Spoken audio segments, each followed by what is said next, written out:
Good morning, everyone. Welcome to Basveshwara IT College, Raichur. My name is Pramila Kumari, electrician JT in Basveshwara IT College, Raichur. So today I am going to discuss about parallel transformer. In previous classes, I already explained you about what do you mean by transformer and different types of transformer based on their classification. So today we are going to see what do you mean by parallel transformer. So what are the contents in this PPT is parallel transformer means what, and the circuit diagram of a parallel transformer, advantages and disadvantages of parallel transformer, necessary condition for parallel operation, reason for parallel operation. Let us discuss one by one. First we will see what do you mean by parallel transformer. So parallel transformer. So parallel transformer andre ಏನು ಅಂತ ಇವತ್ತು ತಿಳ್ಕೊಳ್ಳೋಣ. The transformer is said to be parallel operation when its primary winding is connected to common voltage supply and the secondary winding is connected to a common load. Parallel transformer ಅಂದರೆ ಇದರಲ್ಲಿ connection ಯಾವ ಥರ ಇರುತ್ತೆ ಅಂದರೆ primary winding ಏನಿರುತ್ತಲ್ವ ಅದು ಒಂದು common voltage ಸಪ್ಲೈಗೆ ಕನೆಕ್ಟ್ ಆಗಿರುತ್ತೆ, ಸೆಕೆಂಡರಿ ವೈಂಡಿಂಗು ಕಾಮನ್ ಲೋಡಿಗೆ ಕನೆಕ್ಟ್ ಆಗಿರುತ್ತೆ.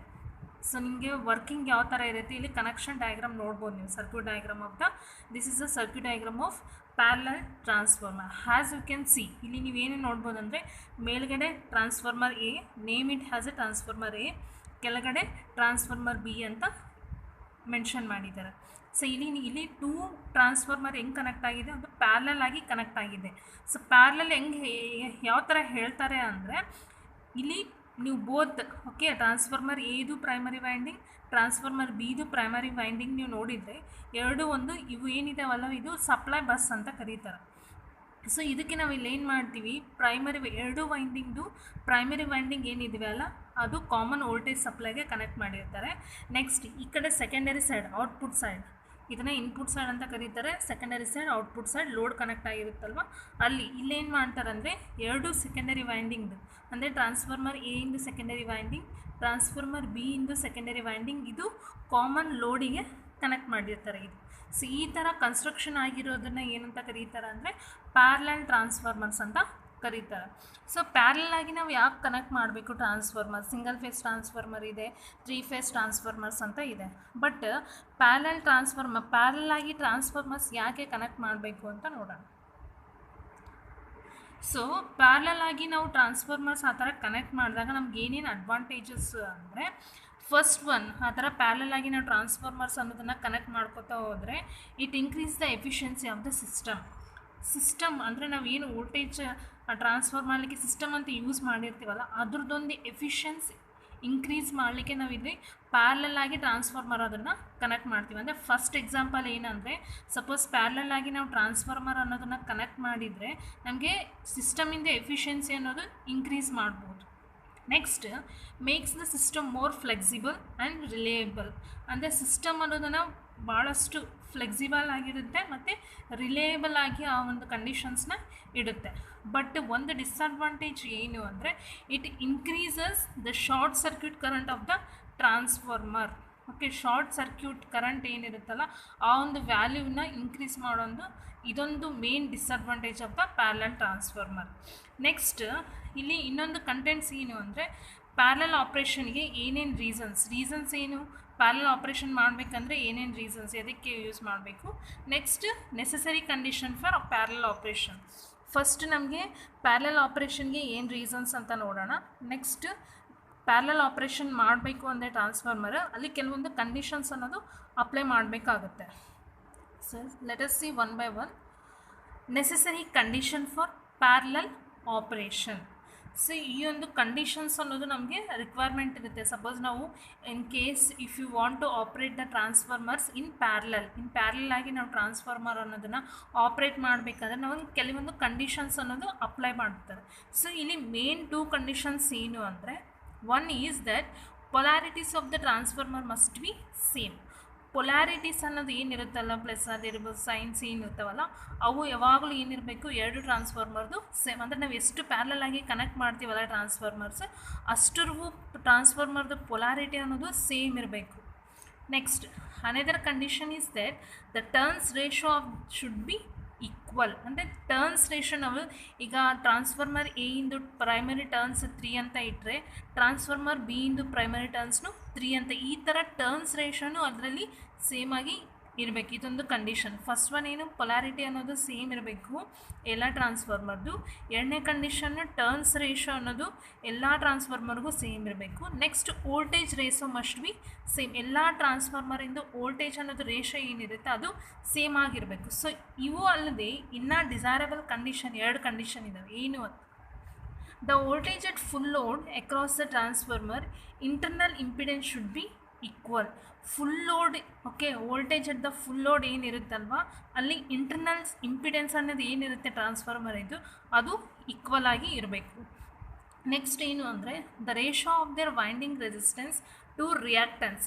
ವೈಂಡಿಂಗ್ ಇಲ್ಲಿ ರೇಷೋ ಎದ್ರದ್ದು ಅಂದರೆ ವೈಂಡಿಂಗ್ದು ರೆಸಿಸ್ಟೆನ್ಸಿಂದ ವೈಂಡಿಂಗ್ ರಿಯಾಕ್ಟನ್ಸ್ ಅವೆರಡ್ರದ್ದು ಏನಿರಬೇಕು, ಸೇಮ್ ಇರಬೇಕು. ಅಂದರೆ ನಾವು ಎಷ್ಟು ಟ್ರಾನ್ಸ್ಫಾರ್ಮರ್ ಯೂಸ್ ಮಾಡ್ತೀವೋ ಅದರಲ್ಲಿ ಏನು ಬರಬೇಕಂದ್ರೆ ವೈಂಡಿಂಗ್ ರೆಸಿಸ್ಟೆನ್ಸಿಂದ ಮತ್ತು ವೈಂಡಿಂಗ್ ರಿಯಾಕ್ಟೆನ್ಸು ರೇಷೋ ಏನಿರಬೇಕು, ಸೇಮ್ ಇರಬೇಕು. ಈ ಕಂಡೀಷನ್ ಯಾಕೆ ಅಂದರೆ this condition ensures that the transformers operate at the same power factor. ಈ ಕಂಡೀಷನ್ ಅಂದರೆ winding resistance should be equal to winding reactance. ಯಾಕೆ ಅಂದರೆ ಎರಡು ಟ್ರಾನ್ಸ್ಫಾರ್ಮರು ಪವರ್ ಫ್ಯಾಕ್ಟರ್ ಏನು ಆಲ್ರೆಡಿ ಎಕ್ಸ್ಪ್ಲೇನ್ ಮಾಡಿದೆ, what you mean by power factor ಅಂತ.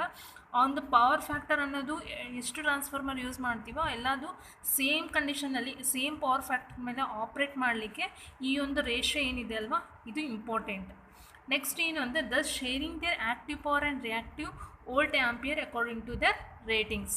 So winding resistance to winding reactance ಈ ಒಂದು ರೇಷೋ ಸೇಮ್ ಇದ್ದಾಗ ಏನಾಗುತ್ತೆ ಅಂದರೆ ಟ್ರಾನ್ಸ್ಫಾರ್ಮರ್ಸ್ ಏನಿದಾವಲ್ಲ ಎಲ್ಲದು ಟ್ರಾನ್ಸ್ಫಾರ್ಮರ್ಸ್ ಸೇಮ್ ಪವರ್ ಫ್ಯಾಕ್ಟರ್ ಮೇಲೆ ಆಪ್ರೇಟ್ ಆಗುತ್ತೆ. ಇನ್ನೊಂದು ಏನಾಗುತ್ತೆ ಅಂದರೆ ಎಲ್ಲ ಟ್ರಾನ್ಸ್ಫಾರ್ಮರ್ ಆ್ಯಕ್ಟಿವ್ ಪವರ್ ಮತ್ತು ರಿಯಾಕ್ಟಿವ್ ವೋಲ್ಟ್ ಆಂಪಿಯರ್ ಏನಿರುತ್ತಲ್ವ ಅಕಾರ್ಡಿಂಗ್ ಟು ದೇರ್ ರೇಟಿಂಗ್ಸ್ ಆ ಒಂದು ರೇಟಿಂಗ್ ಪ್ರಕಾರ ಅವು ಏನು ಮಾಡುತ್ತೆ ಲೋಡ್ ಅನ್ನೋದನ್ನು ಶೇರ್ ಮಾಡ್ಕೊಳ್ತೇವೆ. So this is all about the parallel operation of the transformer. ಇವು ನೆಸೆಸರಿ ಕಂಡೀಷನ್. ಇವೆಲ್ಲ ಕಂಡೀಷನ್ಸ್ ಇದ್ರೇ ಆ ಒಂದು ನೆಸೆಸರಿ ಆಗಿ ಅಂದರೆ ಪರ್ಫೆಕ್ಟಾಗಿ parallel operation of the transformer ಅನ್ನೋದು ಆಪ್ರೇಟ್ ಆಗುತ್ತೆ. Next you can see reason for parallel operation. Reason for parallel operation ಅಂದರೆ ಮೀನಿಂಗ್ ಏನು ಅಂದರೆ ಯಾಕೆ ಪ್ಯಾರಲಲ್ ಆಪ್ರೇಷನ್ ಅನ್ನೋದನ್ನು ನಾವು ಅಂದರೆ ಆಪ್ರೇಷನ್ ಮಾಡ್ತೀವಿ, ಪ್ಯಾರಲಲ್ ಟ್ರಾನ್ಸ್ಫಾರ್ಮರ್ ಯಾಕೆ ಆಪ್ರೇಟ್ ಮಾಡ್ತೀವಿ ಅಂದರೆ ಕೆಲವೊಂದು ಕಂಡೀಷನ್ಸ್ ಇದೆ. ಏನು ಅಂದರೆ it is impractical and uneconomical to have a single large transformer for heavy and large loads. ಇಲ್ಲಿ ಏನು ಅಂದರೆ ಇಲ್ಲಿ ನೋಡ್ಬೋದು it is impractical and ಅನ್ಎಕನಾಮಿಕಲ್.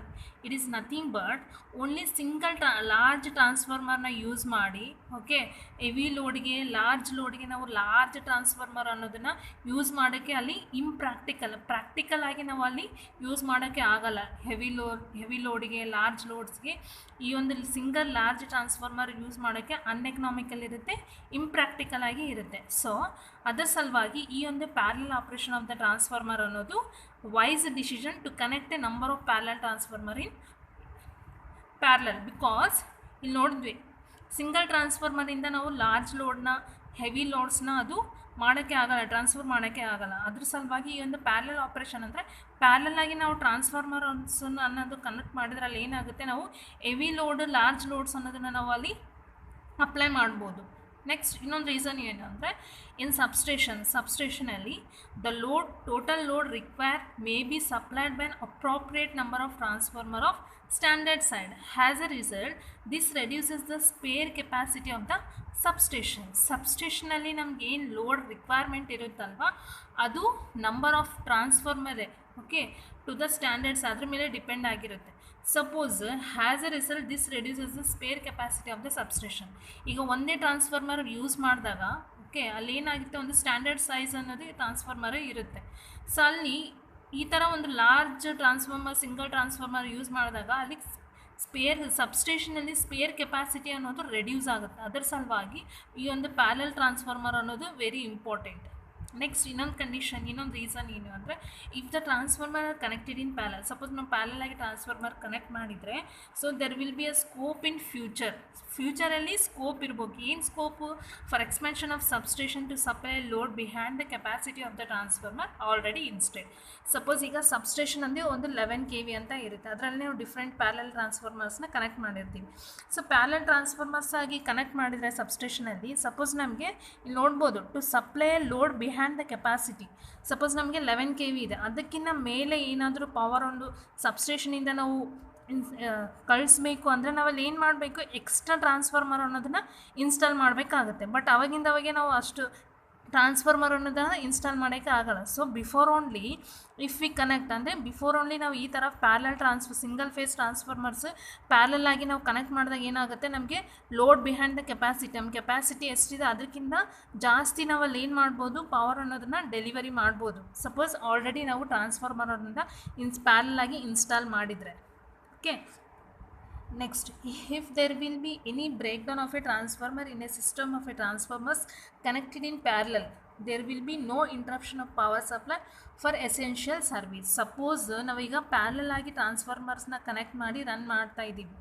So suppose in case ಏನಾದರೂ ಪವರ್ ಇಂಟ್ರಪ್ಷನ್ ಆದರೆ, ಪವರ್ ಸಪ್ಲೈಯಲ್ಲಿ ಏನಾದರೂ ಇಂಟ್ರಪ್ಷನ್ ಆದರೆ ಅಲ್ಲಿ ಏನಾಗುತ್ತೆ? ಫುಲ್ ಬ್ರೇಕ್ ಡೌನ್ ಮಾಡೋವಷ್ಟು. ಈಗ ಸಿಂಗಲ್ ಟ್ರಾನ್ಸ್ಫಾರ್ಮರ್ ಯೂಸ್ ಮಾಡೋದ್ರಲ್ಲಿ ಏನಾಗುತ್ತೆ? ಪವರ್ ಒಂದು ಇಂಟ್ರಪ್ಷನ್ ಆದಾಗಲ್ಲ ಏನಾಗುತ್ತೆ? ಫುಲ್ ಬ್ರೇಕ್ ಡೌನ್ ಮಾಡಬೇಕಾಗುತ್ತೆ. ಸಪೋಸ್ ಈ ಒಂದು ಪ್ಯಾರಲಲ್ ಆಗಿ ಟ್ರಾನ್ಸ್ಫಾರ್ಮರ್ಸ್ನ ಕನೆಕ್ಟ್ ಮಾಡಿದಾಗ ಏನಾಗುತ್ತೆ? ಒಂದು ಟ್ರಾನ್ಸ್ಫಾರ್ಮರ್ ಫೇಲ್ ಆದರೆ ಇನ್ನು ರಿಮೈನಿಂಗ್ ಏನು ಟ್ರಾನ್ಸ್ಫಾರ್ಮರ್ ಇರುತ್ತಲ್ವ ಅದರಿಂದ ನಾವು ಪವರ್ ಅನ್ನೋದು ಸಪ್ಲೈ ಮಾಡಿದಾಗ ಅಲ್ಲಿ ಪವರಲ್ಲಿ ಇಂಟ್ರಪ್ಷನ್ ಅನ್ನೋದು ಇರಲ್ಲ. So this is one of the advantage, reason ಯಾಕೆ ಪ್ಯಾರಲಲ್ ಆಪ್ರೇಷನ್ ಮಾಡ್ತೀವಿ ಟ್ರಾನ್ಸ್ಫಾರ್ಮರ್ ಅಂತ. So this is the main reason. ಅಂದರೆ ಏನಾದರೂ ಒಂದು ಫೇಲ್ಯೂರ್ ಆದರೆ ನಾವು ಬೇರೆ ಟ್ರಾನ್ಸ್ಫಾರ್ಮರಿಂದ ಆ್ಯಕ್ಟಿವೇಟ್ ಮಾಡಿ ಅಲ್ಲಿ ಏನು ಮಾಡ್ತಾರೆ? ಪವರ್ ಅನ್ನೋದು ಸಪ್ಲೈ ಮಾಡ್ತಾರೆ. ಇದೊಂದು ಅಡ್ವಾಂಟೇಜ್.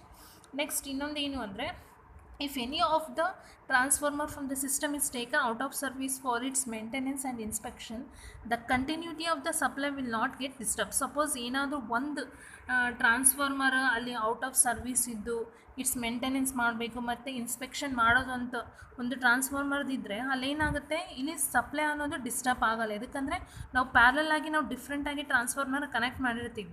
ಪ್ಯಾರಲಲ್ ಆಗಿ ಎಷ್ಟೋ ಟ್ರಾನ್ಸ್ಫಾರ್ಮರ್ನ ಕನೆಕ್ಟ್ ಮಾಡಿದಾಗ ಒಂದು ಯಾವುದಾದ್ರೂ ಔಟ್ ಆಫ್ ಸರ್ವಿಸ್ ತೊಗೊಂಡು ಮೇಂಟೆನೆನ್ಸು ಮತ್ತು ಇನ್ಸ್ಪೆಕ್ಷನ್ ಮಾಡೋ ಅವಶ್ಯಕತೆ ಬಂದಾಗ ಅಲ್ಲಿ ಏನಾಗುತ್ತೆ? ಆ ಒಂದು ಟ್ರಾನ್ಸ್ಫಾರ್ಮರ್ನ ತೆಗೆದ್ರೆ ಅಲ್ಲಿ ಏನಾಗುತ್ತೆ? ಕಂಟಿನ್ಯೂಟ್ ಸಪ್ಲೈ ಅನ್ನೋದು ಇರುತ್ತೆ. ಯಾಕಂದರೆ ಪ್ಯಾರಲಲ್ ಆಗಿ ಕನೆಕ್ಟ್ ಮಾಡಿರ್ತೀವಿ. ಒಂದು ಹೋದರೆ ಇನ್ನೊಂದು ಟ್ರಾನ್ಸ್ಫಾರ್ಮರಿಂದ ನಾವು ಪ್ಯಾರಲಲ್ ಆಗಿ ಕಂಟಿನ್ಯೂಟಿ ಇರ್ಬೋದು, ಸಪ್ಲೈ ಮಾಡ್ಬೋದು. So this is all about the reason for the parallel operation. Parallel operation ಯಾಕೆ ಮಾಡ್ತೀವಿ transformer? So this is parallel operation. Thank you. Have a great day.